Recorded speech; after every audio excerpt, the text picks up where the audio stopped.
Dr. Tony Liachon, sir. Ayan, ito ang ninong ng PhilHealth. Ayan. Yeah. Dr. Tony, good morning. Dr. Tony, good morning. Merry Christmas. Good morning. Ayan, long time. Hello. Ayan. Lakay Deo, Sister L. Abo, ayan. Aba, maganda ang gising ni Dr. Tony Liachon, ha? Ayan, mukhang maraming bonus saka 13-month pa ito, ha?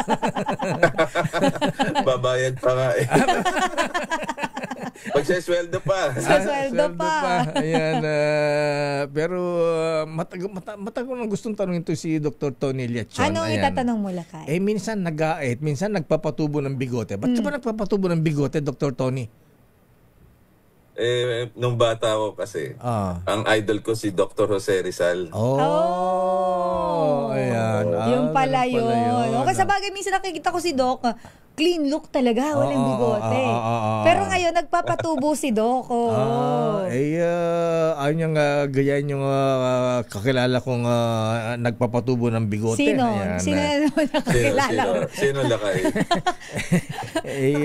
si Manny Bal. Ayan. Ay, wala na yun. Wala na yun. Wala na yun. Sa amin, diba? Manoy, sabi ko, yung bigote ang haba. Lakay, pang UPS ito. Ayan, ano yung UPS? Uninterrupted power supply. Ito na nga, magtanong na tayo kay Doc Tony, Lakay, kasi magba-holiday season. Uso-uso na naman, Lakay, ang kainan. Teka muna, bago yung kainan, ayan, bigyan mo natin ng problema. Ito, pakunutin natin ang noon ni Dr. Tony. Ay, alam ko yung tatanong mo, go. Ayan, Dr. Tony, ayan, ang Supreme Court, nag-decide na lately, ayan, marami ang natuwa. Ayan, hindi lang ikaw, pati si Dr. Minggita Padilla ng ang mata ni Minggita. Ayan, luminaw. Luminaw ang mata ni Dr. Minggita. Akala ko yung party list, iba yun. Dahil luminaw ang issue ng PhilHealth. Ayan, ipinababalik ng Supreme Court ang 60 billion na napunta sa National Treasury, ibalik sa PhilHealth. Pwede pa ba yung Dr. Tony? Anong reaksyon nyo dyan? Ayan, long overdue na ba yun? Lakay, Sister Stella, alam mo, dapat na isoli na ng Pangulo. Naalala mo nung September 20, nag-rounds siya sa Pabella Hospital. Sabi niya, dahil daw may savings ang DPWH, gusto daw niyang biyayaan ng mga Pilipino. Isosoli na namin yung 60 billion. Yun ay one day before yung unang-unang September 21 rally. So, inaakala ko, kasi zero ang budget ng PhilHealth this year, 2025, uutusan niya si Secretary Recto na DOF Secretary na under niya yung Treasury. Isosoli na yung 60 billion. Kasi, yung 2024 kasi, dun nila kinuha yung 60 billion. Kung lalampas ka pa ng 2025, wala kang budget ng PhilHealth. Dapat sinuri ng Treasury, ng Treasury, gagawa lang Lakay ng cheque, tapos through a ceremonial handover, bibigay niya kay Dr. Edwin Mercado na may malaking cheque. Eto na yung 60 billion para dun sa mga pasyente, medical assistance, mababayaran na rin yung utang sa mga hospital. Kasi kung sa 2026 natin kukunin, double jeopardy Lakay. Bakit, Doc? Bakit? Bakit naman? Kasi ang magbabayad nun taxes ng taong bayan. Kasi 'di ba? Kinuha, nilagay nila sa treasury, napunta sa mga infrastructure program. Dapat sinoli ka agad yun.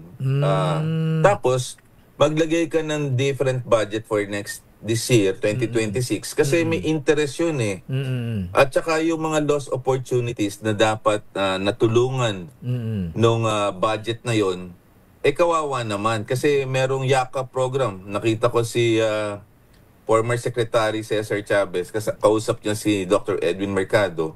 Hindi masyado makaarangkada yung YAKA program ng PhilHealth. Yun yung outpatient programa ng PhilHealth. Malaking pera aabutin yan.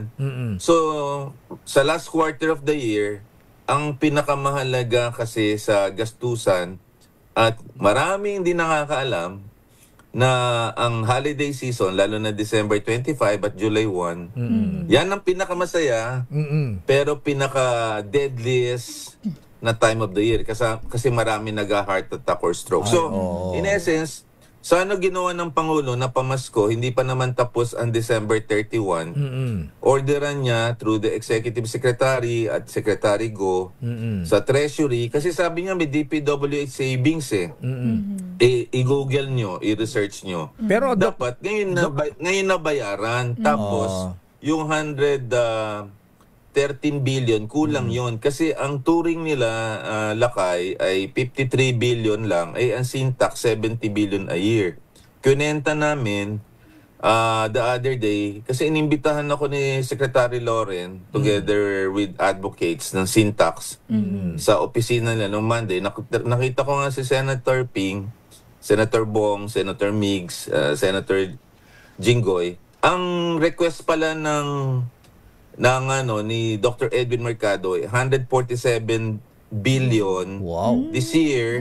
Oo, para daw matugunan yung pangangailangan ng ating mga mahihirap, may edad at may kapansanan. At kulang yung 113 billion.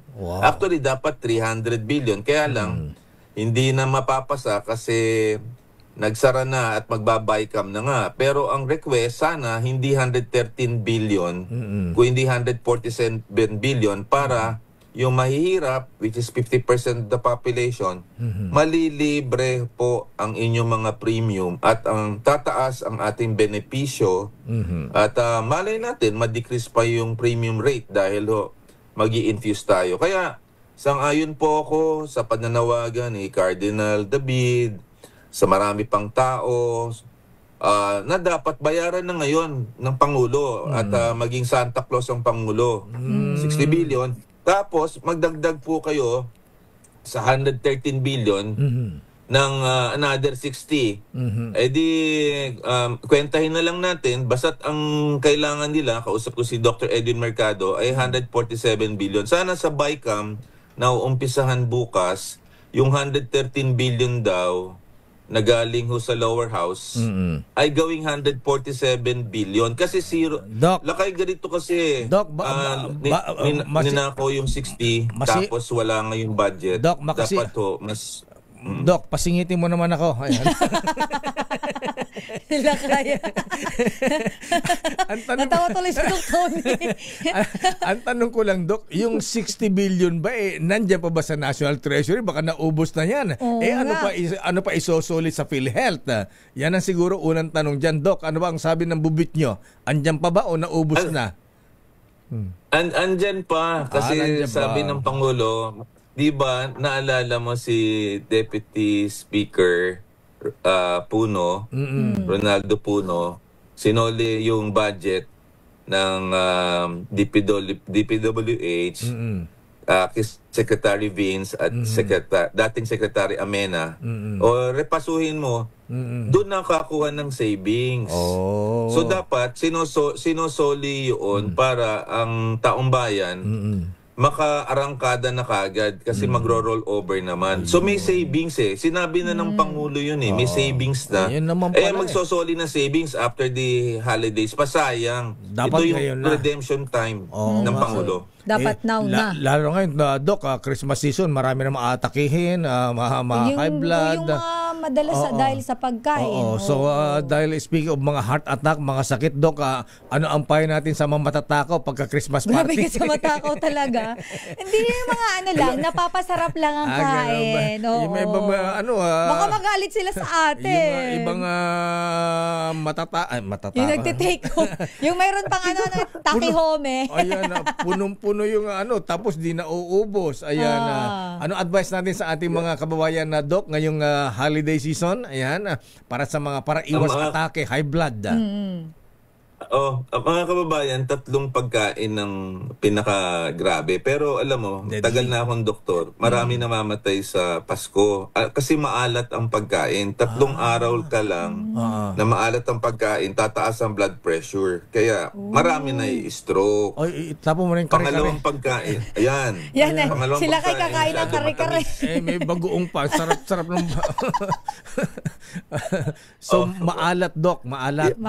Bawasan. Maalat. Tapos matamis at mataba. Pero ang unang pumapatay sa mga Pilipino, sunod-sunod na mga 3 to 5 days na maalat, lalo na kung may high blood ka. Kaya, hindi alam na marami na may pag-aaral sa Amerika since 1973. Ang number 1 pong day sa marami namamatay po sa stroke at heart attack ay Pasko, December 25. At ang number 2 na marami namamatay ay Enero. Ay, tama. Enero. Sorry, Enero kung hindi nyo po alam. Tapos, may combination pala kayo ng alak at saka sigarilyo.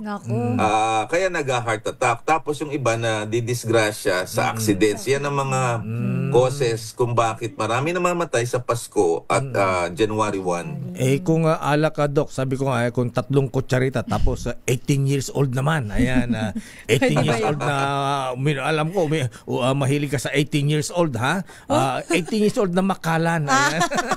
Ang mahal nun. Ayan nga.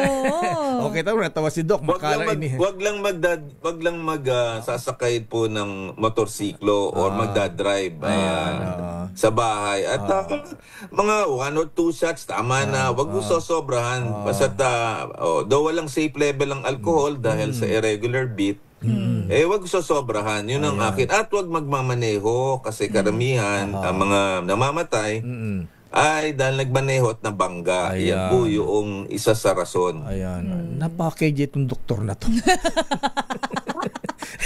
Dok, ang reason ng iba, ay okay lang yan, holiday naman, Christmas naman. Ngayon lang magsasaya, Christmas season, reunion So,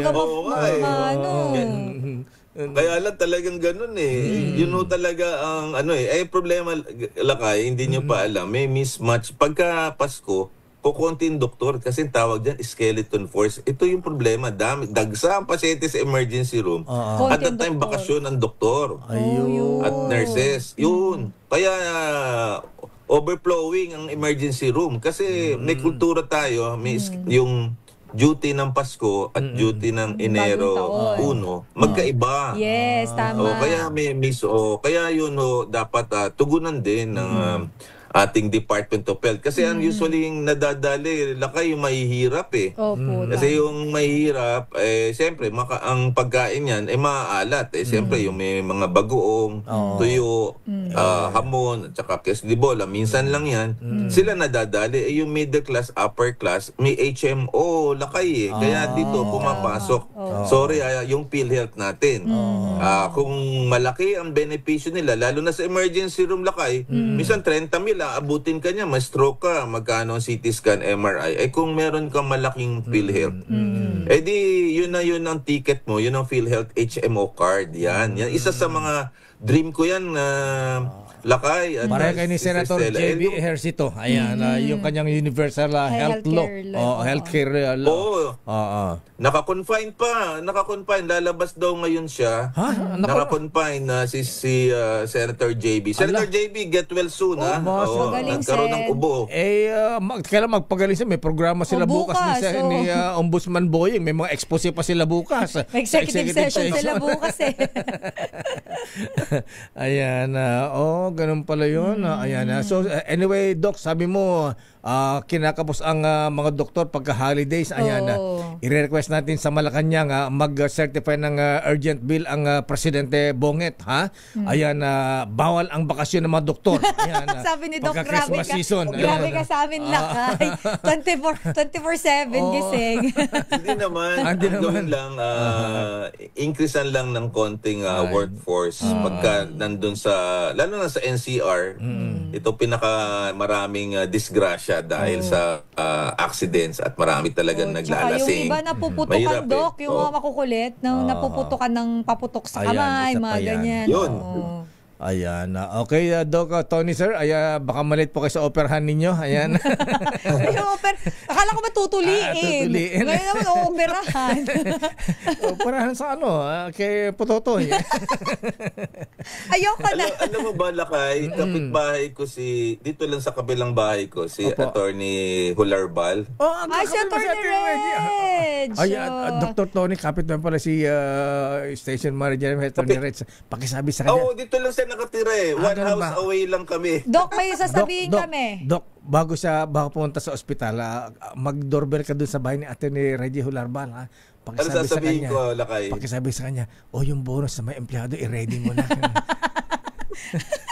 Bago ako malis, magdo-doorbell ako. Ayan. Ay, maraming salamat, Doc. I love you. Ayan. Inutusan. Inutusan.